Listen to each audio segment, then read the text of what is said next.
በስመ አብ ወወልድ ወመንፈስ ቅዱስ አሐዱ አምላክ አሜን።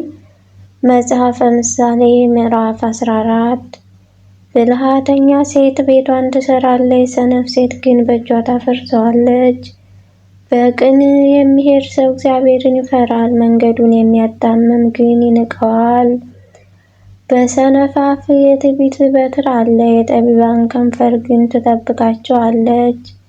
በሬ በሌለበት ስፍራ እህል አይገኝም፣ ብዙ ሲሳይ ግን በበሬዎች ኃይል ነው። የታመነ ምስክር አይዋሽም፣ የሐሰት ምስክር ግን በሐሰት ይናገራል። ፌዘኛ ሰው ጥበብን ይፈልጋል አያገኛትም፣ ለአስተዋይ ግን እውቀትን ማግኘት አያስቸግረውም። ከሰነፍ ሰው ፊት ራቅ በል፣ በእሱ ዘንድ የእውቀት ከንፈር አታገኝምና። የብልህ ሰው ጥበብ መንገዱን ያስተውል ዘንድ ነው፣ የሰነፎች ስንፍና ግን ሸንገላ ነው። ሰነፍ በኃጢአት ያፌዛል፣ በቅኖች መካከል ግን ቸርነት አለች። የራሱን ሐዘን ልብ ያውቃል፣ ከደስታው ጋር ሌላ ሰው አይገናኝም። የኃጥአን ቤት ይፈርሳል፣ የቅኖች ማደሪያ ግን ያብባል። ለሰው ግን የምትመስል መንገድ አለች፣ ፍጻሜዋ ግን የሞት መንገድ ነው። በሳቅ ደግሞ ልብ ያዝናል፣ የደስታም ፍጻሜ ለቅሶ ነው። ልቡን ከጽድቅ የሚመልስ ሰው ከመንገዱ ፍሬ ይጠግባል። ጻድቅ ሰው ደግሞ በራሱ የዋህ ቃል ሁሉ ያምናል፣ ብልህ ግን አካሄዱን ይመለከታል።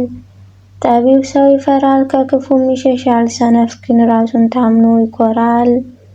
ቁጡ ሰው በሰነፍና ይሰራል፣ በአስተዋይ ግን ይታገሳል። አላዋቂ ሰዎች ስንፍናን ይወርሳሉ፣ ብልሆች ግን እውቀትን እንደ ዘውድ ይጭናሉ።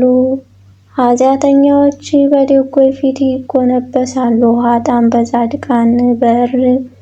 ድሃ በባልንጀራው ዘንድ የተጣለ ነው፣ የባለጠጋ ወዳጆች ግን ብዙዎች ናቸው። ባልንጀራውን የሚንቅ ይበድላል፣ ለድሃ ግን የሚራራ ምስጉን ነው። ክፉ የሚያደርጉ ይስታሉ፣ ምሕረትና እውነት ግን መልካምን ለሚያደርጉ ናቸው።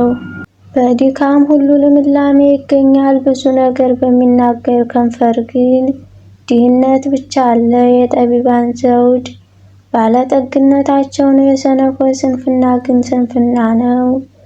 እውነተኛ ምስክር ነፍሶችን ያድናል፣ በሐሰት የሚናገር ግን ሸንጋይ ነው። እግዚአብሔርን ለሚፈራ ጠንካራ መታመን አለው፣ ለልጆቹ መጠጊያ ይኖራል። ሰው ከሞት ወጥመድ ያመልጥ ዘንድ እግዚአብሔርን መፍራት የሕይወት ምንጭ ነው። የንጉሥ ክብር በሕዝብ ብዛት ነው፣ በሰው ጥቂትነት ግን የገዥ ጥፋት አለ። ለትዕግስተኛ ሰው ብዙ ማስተዋል አለው፣ ቁጡ ግን ስንፍናው ከፍ ከፍ ያደርጋል። ትሁት ልብ የሥጋ ሕይወት ነው፣ ቅንዓት ግን አጥንትን ያነቅዛል። ድሃን የሚያስጨንቅ ፈጣሪውን ይሰድባል፣ ለድሃ ምሕረት የሚያደርግ ግን ያከብረዋል። ኃጥእ በክፋቱ ይደፋል፣ ጻድቅ ግን በእውነቱ ይታመናል። በአዋቂ ልብ ጥበብ ትቀመጣለች፣ በሰነፎች ግን አትታወቅም። ጽድቅ ሕዝብን ከፍ ከፍ ታደርጋለች፣ ኃጢአት ግን ሕዝብን ታስነውራለች። አስተዋይ አገልጋይ በንጉሥ ዘንድ ይወደዳል፣ በሚያሳፍር ላይ ግን ቁጣ ይሆናል። ምዕራፍ 15 የለዘበች መልስ ቁጣን ትመልሳለች፣ ሸካራ ቃል ግን ቁጣን ታስነሳለች። የጠቢባን ምላስ እውቀትን ያሰምራል፣ የሰነፎች አፍ ግን ስንፍናን ያፈልቃል። የእግዚአብሔር ዓይኖች በስፍራ ሁሉ ናቸው፣ ክፉዎችንና ደጎችን ይመለከታሉ። ፈዋሽ ምላስ የሕይወት ዛፍ ነው፣ የጠማማ ምላስ ግን ነፍስን ይሰብራል። ሰነፍ የአባቱን ተግሣጽ ይንቃል፣ ዘለፍን የሚቀበል ግን አእምሮ የበዛ ነው። በጻድቅ ሰው ቤት ብዙ ኃይል አለ፣ የኃጥእ ሰው መዝገብ ግን ሁከት ነው። የጠቢባን ከንፈር እውቀትን ትዘራለች፣ የሰነፎች ልብ ግን እንዲህ አይደለም። የኃጥአን መሥዋዕት በእግዚአብሔር ዘንድ አስጸያፊ ነው፣ የቅኖች ጸሎት ግን በእርሱ ዘንድ የተወደደ ነው። የኃጥአን መንገድ በእግዚአብሔር ዘንድ አስጸያፊ ነው፣ እርሱ ግን ጽድቅን የሚከተል ይወዳል። ክፉ መቅሰፍት መንገድን በተወ ሰው ላይ ይመጣል፣ ዘለፋንም የሚጠላ ይሞታል። ሲኦልና ጥፋት በእግዚአብሔር ፊት የታወቁ ናቸው። ይልቁንም የሰዎች ልብ የታወቀ ነው። ፌዘኛ ሰው የሚዘልፈውን አይወድም፣ ወደ ጠቢባንም አይሄድም። ደስ ያለው ልብ ፊትን ያበራል፣ በልብ ሐዘን ግን ነፍስ ትሰበራለች። የአዋቂ ልብ እውቀትን ይፈልጋል፣ የሰነፎች አፍ ግን በስንፍና ይሰማራል። ልቡ የሚያዝን ሰው ዘመኑ ሁሉ የከፋች ናት። የልብ ደስታ ግን ሁልጊዜ እንደ ግብዣ ነው። እግዚአብሔርን ከመፍራት ጋር ያለ ጥቂት ነገር ሁከት ካለበት ከብዙ መዝገብ ይሻላል። የጎመን ወጥ በፍቅር መብላት የሰባ ፍሪዳን ጥል ባለበት ዘንድ ከመብላት ይሻላል። ቁጡ ሰው ጠብን ያነሳሳል፣ ትዕግስተኛ ሰው ግን ጸጥ ያሰኘዋል። የታካች መንገድ እንደ እሾህ አጥር ናት፣ የጻድቃን መንገድ ግን የተደላደለች ናት። ጠቢብ ልጁ አባቱን ደስ ያሰኛል፣ ሰነፍ ልጅ ግን እናቱን ይንቃል። ልብ ለሌለው ሰው ስንፍና ደስታ ናት፣ አስተዋይ ግን አካሄዱን ያቀናል። ምክር ከሌለች ዘንድ የታሰበው ሳይሳካ ይቀራል፣ መካሪዎቹ በበዙበት ዘንድ ግን ይጸናል። ሰው በአፉ መልስ ደስ ይለዋል፣ ቃልም በጊዜው ምንኛ መልካም ነው። በታች ካለው ከሲኦል ያመልጥ ዘንድ የሕይወት መንገድ ያስተዋዩን ሰው ወደ ላይ ይወስደዋል። እግዚአብሔር የትዕቢተኞችን ቤት ይነቅላል፣ የባልቴትን ዳርቻ ግን ያጸናል። የበደለኛ ሐሳብ በእግዚአብሔር ዘንድ አስጸያፊ ናት፣ ያማረ ቃል ግን ጥሩ ነው። ትርፍ ለማግኘት የሚሳሳ ሰው የራሱ ቤት ያውካል፣ መማለጃን የሚጠላ ግን በሕይወት ይኖራል። የጻድቅ ልብ መልሱን ያስባል፣ የኃጥአን አፍ ግን ክፋትን ያፈልቃል። እግዚአብሔር ከኃጥአን ይርቃል፣ የጻድቃንን ጸሎት ግን ይሰማል። የዓይን ብርሃን ልብን ደስ ያሰኛል፣ መልካም ወሬም አጥንትን ያለመልማል። የሕይወት ተግሣጽ የሚሰማ ጆሮ በጠቢባን መካከል ይኖራል። ተግሣጽን ቸል የሚል የራሱን ነፍስ ይንቃል፣ ዘለፍን የሚሰማ ግን አእምሮ ያገኛል። እግዚአብሔርን መፍራት የጥበብ ትምህርት ነው፣ ትሕትናም ክብርትን ትቀድማለች። ምዕራፍ 16 የልብ መዘጋጀት ከሰው ነው፣ የምላስ መልስ ግን ከእግዚአብሔር ዘንድ ነው። የሰው መንገድ ሁሉ በዓይኖቹ ፊት ንጹሕ ነው፣ እግዚአብሔር ግን መንፈስን ይመዝናል። ሥራህን ለእግዚአብሔር አደራ ስጥ፣ ሐሳብህንም ትጸናለች። እግዚአብሔር ሁሉን ለእርሱ ለራሱ ፈጠረ፣ ኃጥአን ደግሞ ለክፉ ቀን። በልቡ የታበየ ሁሉ በእግዚአብሔር ዘንድ ርኩስ ነው እንጂ በእጁም ሳይቀጣ አይቀርም። በምሕረትና በእውነት ኃጢአት ትሰረያለች፣ እግዚአብሔርን በመፍራት ሰው ከክፋት ይመለሳል። የሰው አካሄድ እግዚአብሔርን ደስ ያሰኘዋል እንደሆነ በእርሱና በጠላቶቹ መካከልስ እንኳ ሰላምን ያደርጋል። በጽድቅ የሚገኝ ጥቂት ነገር በአመፅ ከሚገኝ ከብዙ ትርፍ ይሻላል። የሰው ልቡ መንገዱ ያዘጋጃል፣ እግዚአብሔር ግን አካሄዱን ያቀናለታል። የእግዚአብሔር ቢን በንጉሥ አፍ ነው፣ አፉን በፍርድ አይስትም። እውነተኛ ሚዛንና መመዘኛ የእግዚአብሔር ናቸው፣ የከረጢት መመዘኛዎች ሁሉ የእሱ ሥራ ናቸው። ግፍን መስራት በንጉሥ ዘንድ ጸያፍ ነገር ነው፣ ዙፋን በጽድቅ ይጸናል። የጽድቅ ከንፈር የነገሥታት ደስታ ናት፣ በቅን የሚናገር እሱንም ይወዱታል። የንጉሥ ቁጣ እንደ ሞተ መልእክተኛ ነው፣ ጠቢብ ሰው ግን ያቆላምጠዋል። በንጉሥ ፊት ብርሃን ዘንድ ሕይወት አለ፣ መልካም ፈቃዱን እንደ በልግ ዝናብ ደመና ነው። ጥበብን ማግኘት ምንኛ ከወርቅ ይሻላል፣ ማስተዋልንም ማግኘት ከብር ይልቅ የሚመረጥ ነው። የቅኖች መንገድ ከክፋት መራቅ ነው፣ መንገዱን የሚጠብቅ ነፍሱን ይጠብቃታል። ትዕቢት ጥፋትን፣ ኩሩ መንፈስም ውድቀትን ይቀድማል።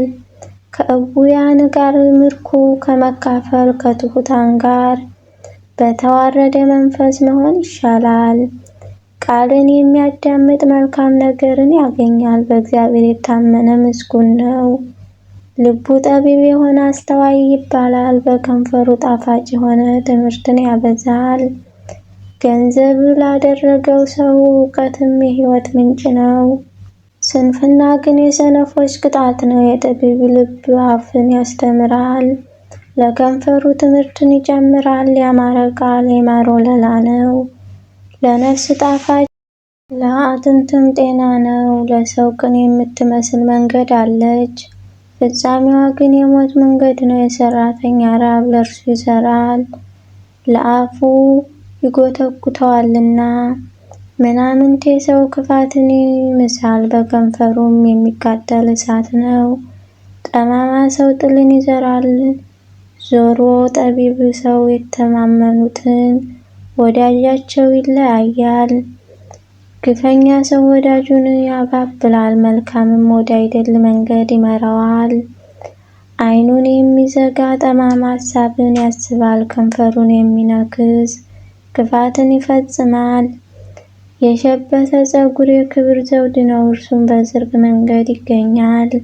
ትዕግስተኛ ሰው ከኃያል ሰው ይሻላል፣ በመንፈሱም ላይ የሚገዛ ከተማ ከሚወስዱ ይበልጣል። ዕጣ በጉያ ይጣላል፣ መደቧ ሁሉ ግን ከእግዚአብሔር ዘንድ ነው።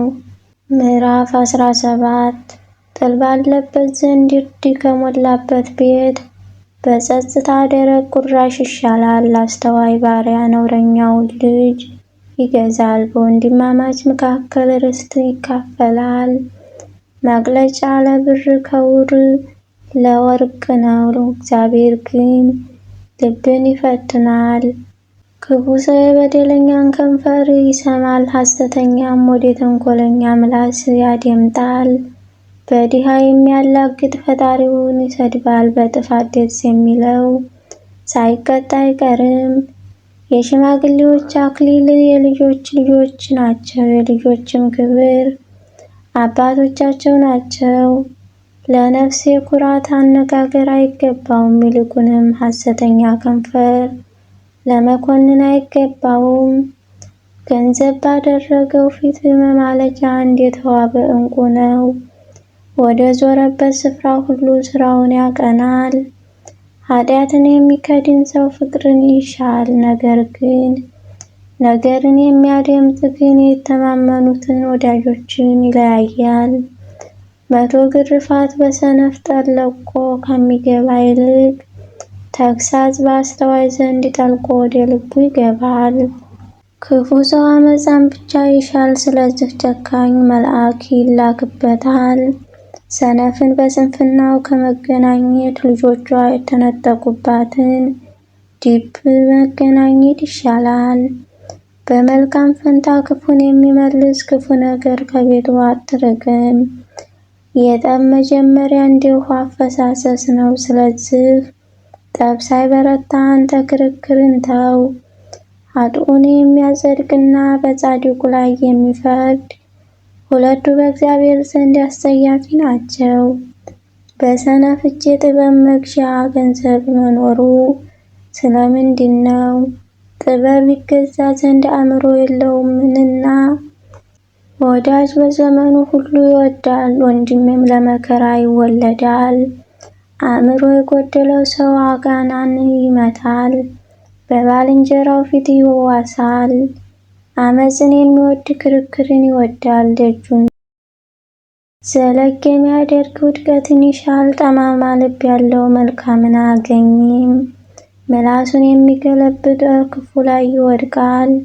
ሰነፍን የሚወልድ ሐዘን ይሆንበታል፣ የደንቆሮ ልጅ አባት ደስ አይለውም።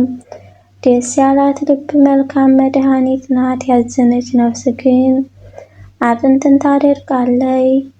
ኃጥእ የሚፈርድ መንገድ ለማጥመም ከብብት መማለጃ ይወስዳል፣ በአስተዋይ ፊት ጥበብ ትኖራለች።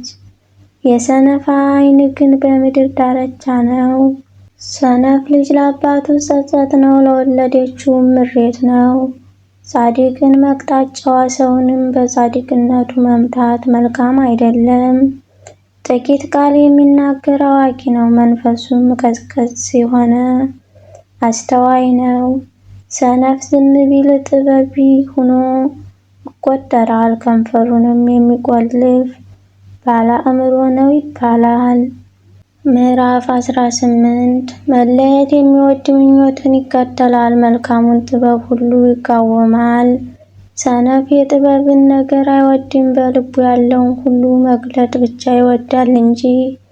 አጥብ በመጣ ጊዜ ንቀት ደግሞ ይመጣል፣ ነውርም ከስድብ ጋር።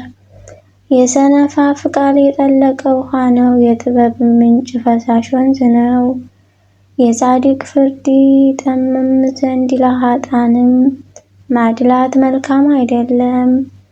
የሰነፍ ከንፈር በጥል ውስጥ ትገባለች፣ አፉም በበትር ትጣራለች። የሰነፍ አፍ ለራሱ ጥፋት ነው፣ ከንፈሩንም ለነፍሱ ወጥመድ ነው። የጆሮ ጠቢ ቃል እንደ ጣፋጭ መብል ነው፣ እርሱም እስከ ሆዱ ጉሮጆቹ ድረስ ይወርዳል። በሥራው ታካች የሚሆን የሀብት አጥፊው ወንድም ነው። የእግዚአብሔር ስም የጸና ግንብ ነው፣ ጻድቅም ወደ እርሱ ሮጡ ከፍ ከፍ ይላል። ለባለጠጋ ሰው ሀብቱ እንደ ጸናች ከተማ ናት፣ በሐሳቡም እንደ ረጅም ቅጥር። ሰው ሳይወድቅ በፊት ልቡ ከፍ ከፍ ይላል፣ ትሕትናም ክብርትንም ትቀድማታለች። ሳይሰማ ነገርን በሚመልስ ስንፍና እፍረት ይሆንበታል። የሰው ነፍስ ሕመሙን ይታገሳል፣ የተቀጠቀጠን መንፈስ ግን ማን ያጠነክረዋል?